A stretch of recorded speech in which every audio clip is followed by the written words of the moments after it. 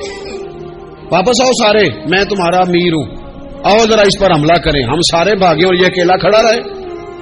اس پر حملہ کیا، وہ ڈرانے والا خود ڈر کے بھاگ گیا۔ تھوڑا سا نا مزاج، ذہن، طبیعت، دیکھیں نا، بدتمیزی اور چیز کا نام ہے، لیکن گفتگو کا مضبوط ہونا یہ اور چیز کا نام ہے۔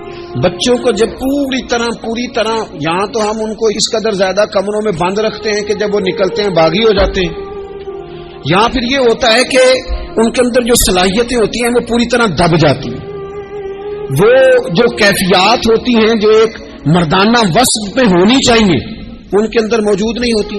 اقبال کہتے ہیں آئین جواں مرداں حق گوئی و بے باکی، اللہ کے شیروں کو آتی نہیں روباہی۔